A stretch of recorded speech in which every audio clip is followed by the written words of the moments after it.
بسم الله الرحمن الرحيم. ليه تسافر؟ طب ليه ما تتعبش وتشتغل وتشقى الشقة اللي انت هتشقاها بره في بلدك؟ ليه ما تكونش نفسك في بلدك وتجيب شقتك في بلدك وتتجوز وتعيش نورمال؟ كل ده هتشوفه معانا في الفيديو. المهم تركز وتعمل لنا لايك وتعمل لنا شير وتفعل زر الجرس عشان يجيلك كل جديد. السلام عليكم ورحمة الله وبركاته، مع فيديو جديد من قناة وليد وإلسا، مع احترام عدم ظهور إلسا طبعا بسبب الأسباب التالية اللي انتوا عارفينها.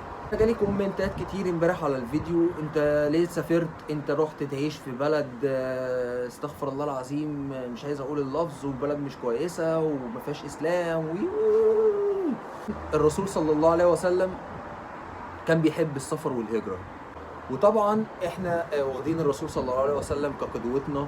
والرسول لو مش شايف ان الهجرة فيها رزق وفيها خير ما كانش حبها. الحاجة التانية، من الجميل انك تشتغل وتشقى وتتعب في بلدك، بس من الاجمل انك تطور نفسك وتشوف رزقك. ممكن يكون في بلد غير بلدك، ممكن يكون رزقك في مكان ما جاش في دماغك قبل كده. حاول، اسعى، اشتغل.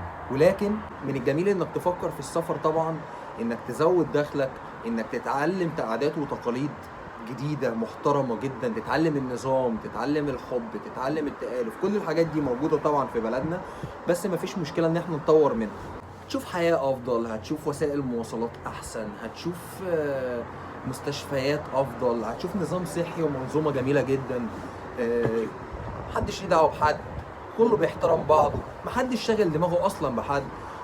يعني انا عايز اقول لكم، انا شفت حاجات في البلد هنا وانا استفدت منها. اول حاجه النظافه مفيش ورقه تلاقوها مرميه في الشارع، مفيش حاجه تلاقوها. انا حرفيا لو انت مشيت حافي في الشارع رجلك مش هتتوسخ. مطبقين النظافه بطريقه بصراحه رهيبه جدا.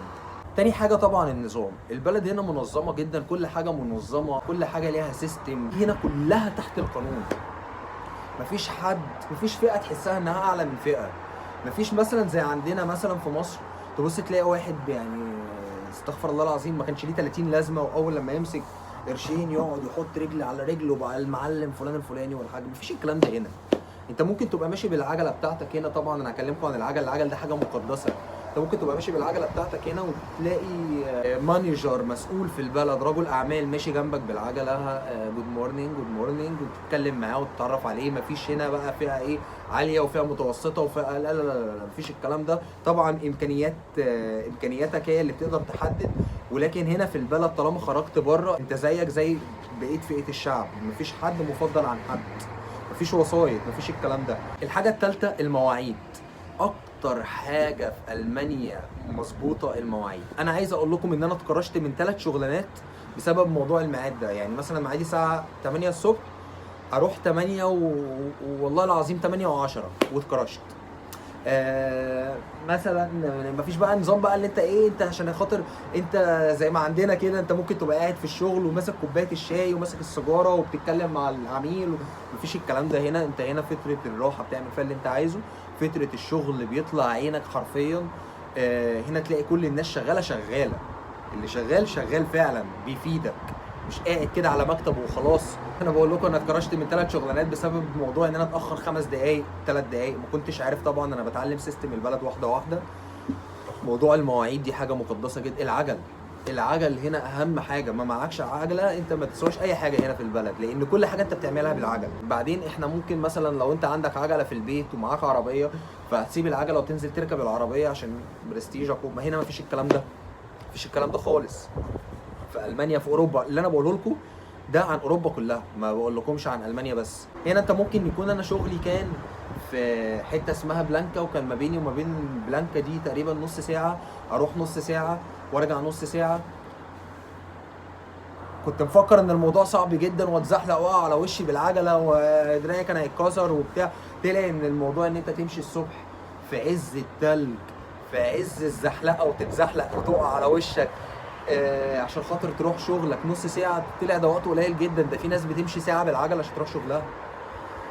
انا عندي جدي عنده 89 سنه، وانا كنت بقول ما شاء الله يعني دي حاجه نادره، يعني ربنا يديله الصحه وطولة العمر. طلع هنا اللي قد جدي عنده 89 سنه و90 سنه بيسوق عجل، بيصحى يروح يعمل رياضه الصبح.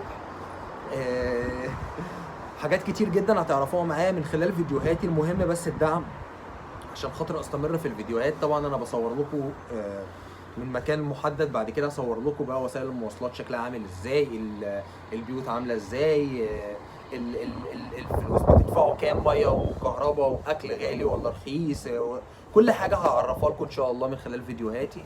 المهم تدعموني وتتابعوني وتعملوا لي لايك وشير وسبسكرايب. وطولت عليكم، والسلام عليكم ورحمه الله وبركاته. انتظروا ان شاء الله بكره فيديو زي ده.